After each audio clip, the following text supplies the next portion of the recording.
Hello. Good evening, good evening, good evening. I hope you're all doing wonderfully tonight. It is currently dark outside here, as you can probably see out my window. I think off the top of my head it's sometime around 11 p.m. When I'm recording this. So I wanted to do a little bit of like a bedtime story, poetry reading type of thing. I'm in my sweater, my cozy sweater, so I hope you can all also get cozy. It's very funny for me to wear a sweater actually, because I really only dress like this at home. Like when I go out, I'm quite extravagant with my outfits. So this is me very dressed down. But I'm going to be reading some poems from Crush by Richard Siken. This is one of my favorite poetry books. And Richard Siken is one of my favorite poets of all time. I think his work is really beautiful and very evocative and very transformative in the way that he manages to harness the English language to express such deep and beautiful emotion and passion. So I'm going to be reading some of these. Sit back, relax, get ready for bed, brush your teeth, wash your face, drink some water. I should probably also be drinking some water. Do whatever you need to do to get ready for bed and get cozy and just enjoy some poetry. Just enjoy some poetry. Okay, and if I adjust my AirPods, I apologize. They're kind of falling out of my ears because I've been wearing them for hours. Okay. And this lighting is a little bit weird. Just ignore that there's like a glow like emanating from me. Oops. Okay. So let's begin. Crush by Richard Siken.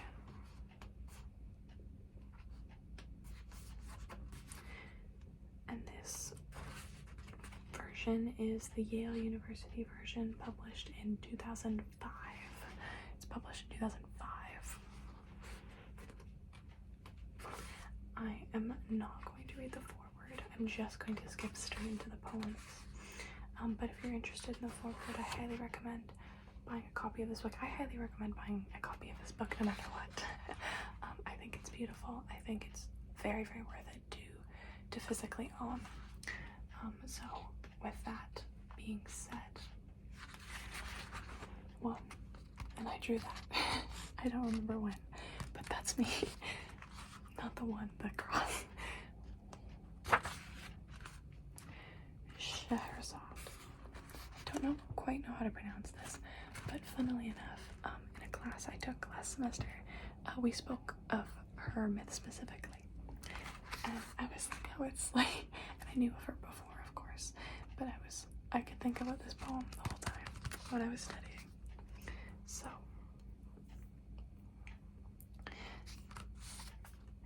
tell me about the dream where we pull the bodies out of the lake and dress them in warm clothes again. How it was late and no one could sleep, the horses running until they forget they are horses. It's not like a tree where the roots have to end somewhere. It's more like a song on a policeman's radio. How we rolled up the carpet so we could dance, and the days were bright red, and every time we kissed, there was another apple to slice into pieces. Look at the light through the window pane. That means it's noon. That means we're inconsolable. Tell me how all this, and love too, will ruin us. These are bodies possessed by light. Tell me we'll never get used to it. I love this one. I think the ending is so beautiful. It's a million times.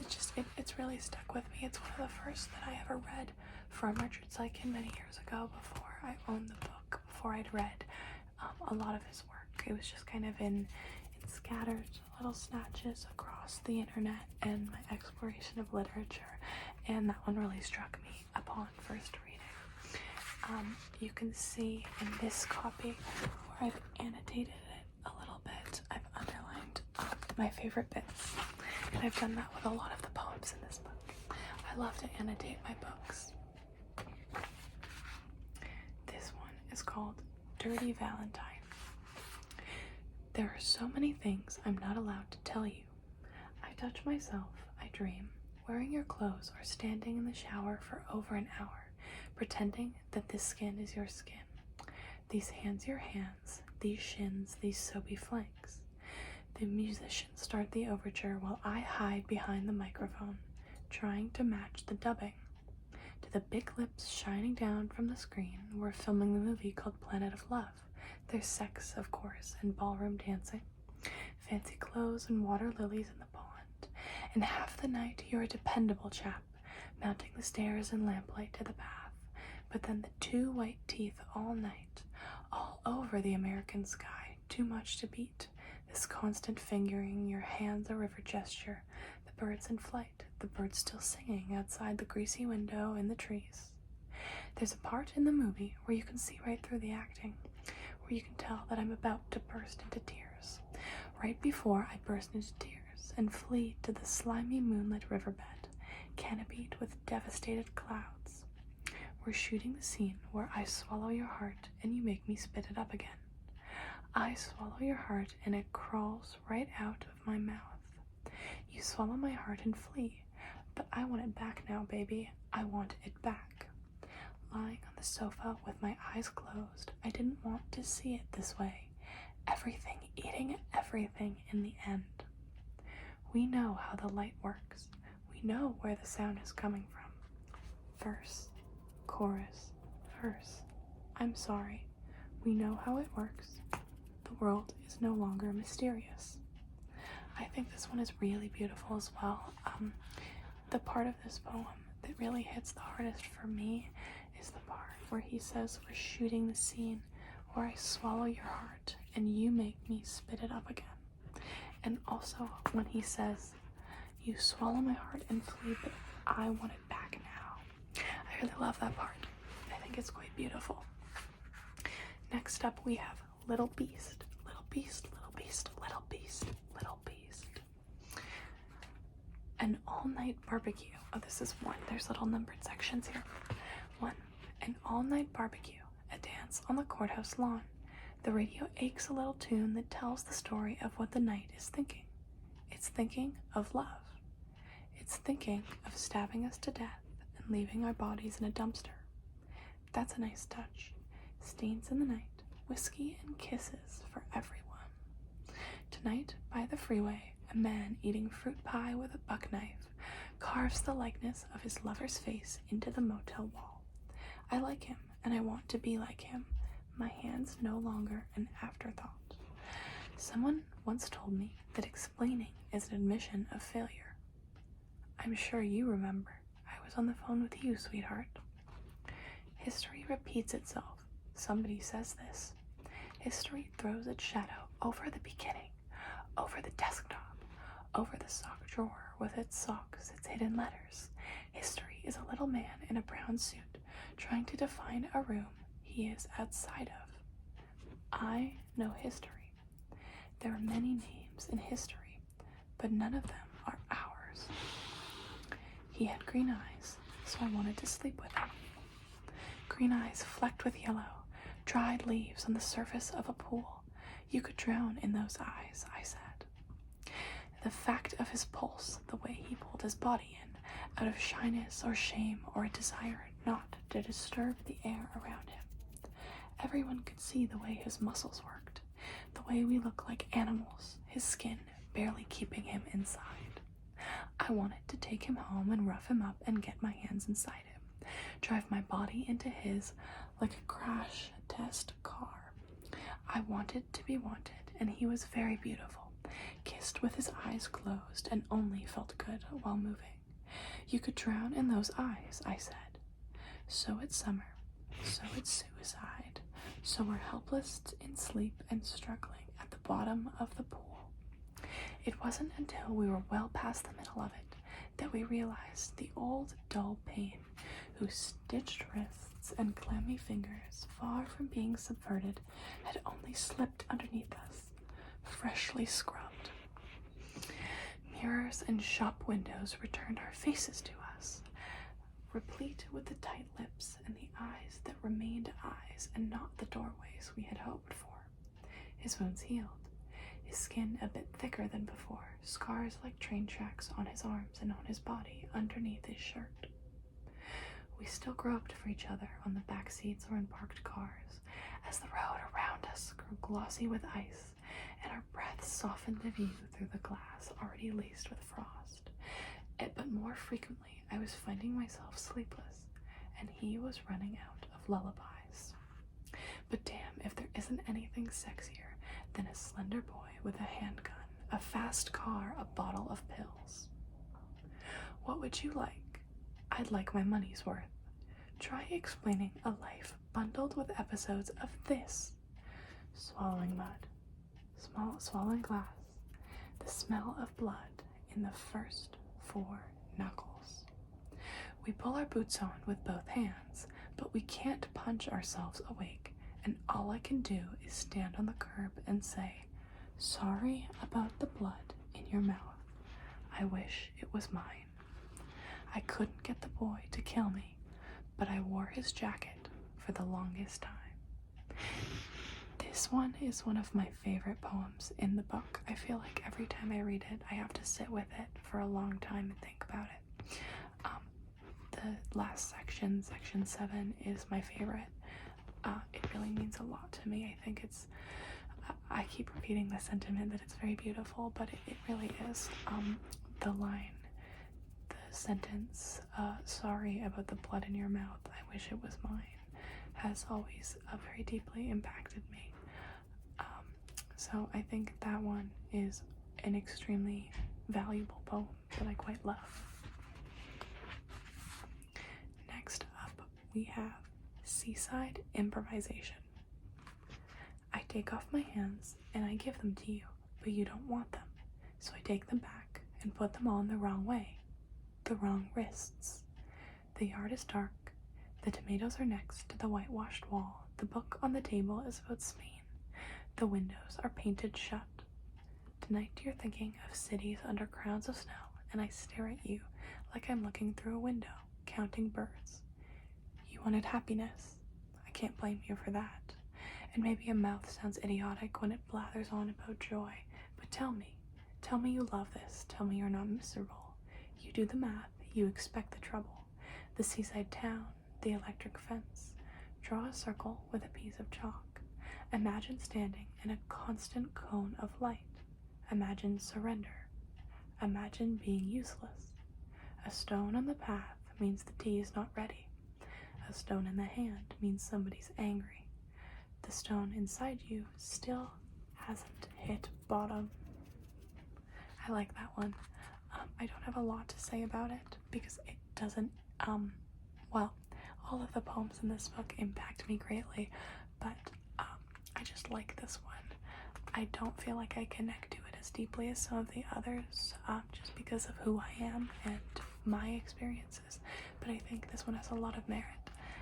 So if you're watching this, let me know which poem that I read was your favorite, because I'm quite curious to see what resonates with other people, because I know it resonates with me, but I'm always curious to learn and to share and discuss these sorts of things and those certain nuances of literature and how it can impact people in many different ways. So next we have The Torn Up Road. 1. There is no way to make this story interesting. A pause, a road, the taste of gravel in the mouth. The rocks dig into my skin like arrowheads, and then the sense of being smothered underneath a sack of lentils or potatoes, or of a boat at night slamming into the dock again without navigation, without consideration, heedless of the planks of wood that are the dock that make up the berth itself. 2. I want to tell you the story without having to confess anything, without having to say I ran out into the street to prove something, that he didn't love me, that I wanted to be thrown over, possessed. I want to tell you the story without having to be in it, Max in the wrong clothes, Max at the party, drunk again, Max in the kitchen, in a refrigerator light, his hands around the neck of a beer. Tell me we're dead, and I'll love you even more. I'm surprised that I say it with feeling. There's a thing in my stomach about this, a simple thing, the last rung. 3. Can you see them there by the side of the road, not moving, not wrestling, making a circle out of the space between the circles? Can you see them pressed into the gravel, pressed into the dirt, pressing against each other in an effort to make the minutes stop? Headlights shining in all directions, night spilling over them like gasoline in all directions, and the dark blue over everything, and them holding their breath. 4. I want to tell you the story without having to say that I ran out into the street to prove something, that he chased after me, and he threw me into the gravel, and he knew it wasn't going to be okay, and he told me it wasn't going to be okay, and he wouldn't kiss me, but he covered my body with his body, and held me down until I promised not to run back out into the street again. But the minutes don't stop. The prayer of going nowhere, going nowhere. 5. His shoulder blots out the stars, but the minutes don't stop. He covers my body with his body, but the minutes don't stop. The smell of him mixed with creosote, exhaust, there on the ground, slipping through the minutes, trying to notch them, like taking the same picture over and over. The spaces in between sealed up, knocked hard enough to make the record skip and change its music, setting the melody on its forward course again, circling and circling the center hole in the flat black disc. And words, little words, words too small for any hope or promise, not really soothing, but soothing nonetheless. Soothing nonetheless. I really like this one. I think it's very pretty. I really, really love "Tell me we're dead and I'll love you even more." I think that's my favorite line out of this whole poem. Next, we have a very long one, but one that I love quite a lot.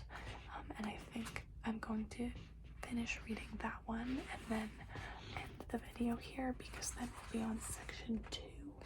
And if anybody watches this, or maybe I'll just record it for fun, I will make more videos reading the rest of the book. I will be reading on to section 2. But let's finish out section 1 with a very, very influential poem for my own soul and emotions and writing style as well. Just to adjust the AirPods quickly. This is litany in which certain things are crossed out. Every morning the maple leaves. Every morning another chapter where the hero shifts from one foot to the other. Every morning the same big and little words, all spelling out desire, all spelling out, you will be alone, and then you will die. So maybe I wanted to give you something more than a catalog of non-definitive acts, something other than the desperation. Dear so-and-so, I'm sorry I couldn't come to your party. Dear so-and-so, I'm sorry I came to your party and seduced you, and left you bruised and ruined, you poor, sad thing. You want a better story. Who wouldn't? A forest, then. Beautiful trees and a lady singing. Love on the water, love underwater, love, love, and so on. What a sweet lady. Sing, lady, sing. Of course, she wakes the dragon. Love always wakes the dragon. And suddenly, flames everywhere. I can already tell you think I'm the dragon. That would be so like me, but I'm not. I'm not the dragon. I'm not the princess either. Who am I? I'm just a writer. I write things down. I walk through your dreams and invent the future. Sure, I sink the boat of love, but that comes later. And yes, I swallow glass, but that comes later. and the part where I push you flush against the wall and every part of your body rubs against the bricks. Shut up. I'm getting to it. For a while, I thought I was the dragon. I guess I can tell you that now. And for a while, I thought I was the princess. Cotton candy pink, sitting there in my room in the tower of the castle, young and beautiful and in love, and waiting for you with confidence. But the princess looks into her mirror and only sees the princess, while I'm out here, slogging through the mud, breathing fire, and getting stabbed to death. Okay, so I'm the dragon. Big deal. You still get to be the hero. You get magic gloves, a fish that talks. You get eyes like flashlights. What more do you want? I make you pancakes, I take you hunting, I talk to you as if you're really there. Are you there, sweetheart? Do you know me? Is this microphone live? Let me do it right for once, for the record. Let me make a thing of cream and stars that becomes, you know the story, simply heaven. Inside your head, you hear a phone ringing. And when you open your eyes, only a clearing with a deer in it. Hello, dear. Inside your head, the sound of glass, a car crash sound as the trucks roll over and explode in slow motion. Hello, darling. Sorry about that. Sorry about the bony elbows. Sorry we lived here. Sorry about the scene at the bottom of the stairwell and how I ruined everything by saying it out loud. Especially that, but I should have known. You see, I take the parts that I remember and stitch them back together to make a creature that will do what I say or love me back. I'm not really sure why I do it. But in this version, you are not feeding yourself to a bad man against a black sky prickled with small lights. I take it back. The wooden halls, like caskets. These terms from the lower depths, I take them back. Here is the repeated image of the lover destroyed, crossed out, clumsy hands in a dark room, crossed out. There is something underneath the floorboards, crossed out. And here is the tabernacle, reconstructed. Here is the part where everyone was happy all the time, and we were all forgiven, even though we didn't deserve it. Inside your head, you hear a phone ringing, and when you open your eyes, you're washing up in a stranger's bathroom, standing by the window in a yellow towel only 20 minutes away from the dirtiest thing you know. All the rooms of the castle except this one, says someone, and suddenly darkness, suddenly only darkness. In the living room, in the broken yard, in the back of the car as the lights go by, in the airport bathrooms gurgle and flush, bathed in a pharmacy of unnatural light, my hands looking weird, my face weird, my feet too far away. And then the airplane, the window seat over the wing with a view of the wing and a little foil bag of peanuts. I arrived in the city and you met me at the station, smiling in a way that made me frightened. Down the alley, around the arcade, up the stairs of the building, in the little room with the broken faucets, your drawings, all your things. I looked out the window and said, this doesn't look that much different from home, because it didn't. And then I noticed the black sky and all those lights. We walked through the house to the elevated train. All these buildings, all that glass, and the shiny, beautiful, mechanical wind. You were inside the train car when I started to cry. You were crying too, smiling and crying in a way that made me even more hysterical. You said I could have anything I wanted, but I just couldn't say it out loud. Actually, you said, love for you is larger than the usual romantic love. It's like a religion. It's terrifying. No one will ever want to sleep with you. Okay, if you're so great, you do it. Here's the pencil. Make it work. If the window is on your right, you're in your own bed. If the window is over your heart and it is painted shut, then we are breathing river water. Build me a city and call it Jerusalem. Build me another and call it Jerusalem. We've come back from Jerusalem where we found not what we sought. So do it over. Give me another version. Another room, another hallway. The kitchen painted over and over. Another bowl of soup. The entire history of human desire takes about 70 minutes to tell. Unfortunately, we don't have that kind of time. Forget the dragon. Leave the gun on the table. This has nothing to do with happiness. Let's jump ahead to the moment of epiphany in cold light as the camera pans to where the action is, lakeside and backlit, and it all falls into frame. Close enough to see the blue rings of my eyes as I say something ugly. I never liked that ending either. More love streaming out the wrong way, and I don't want it to be the kind that says the wrong way. But it doesn't work. These erasures, this constant refolding of the pleats. There were some nice parts, sure. All lemon drop and melon ball, laughing in silk pajamas, and the grains of sugar on the toast, love, or whatever. Take a number. I'm sorry it's such a lousy story. Dear Forgiveness, you know that recently we've had our difficulties, and there are many things I want to ask you. I tried that one time in high school, second lunch, and then again years later in the chlorinated pool. I am still talking to you about help. I still do not have these luxuries. I have told you where I'm coming from, so put it together. We clutch our bellies and roll on the floor. When I say this, it should mean laughter, not poison. I want more applesauce. I want more seats reserved for heroes. Dear Forgiveness, I saved a plate for you. Quit milling around the yard. Quit milling around the yard and come inside. I really love that poem. My favorite section is the sorry how I ruined everything by saying it out loud. Especially that, but I should have known. The part about stitching, taking the parts you remember and stitching them back together. And love for you is larger than the usual romantic love. Those are my favorite parts of that poem. I think it's just so,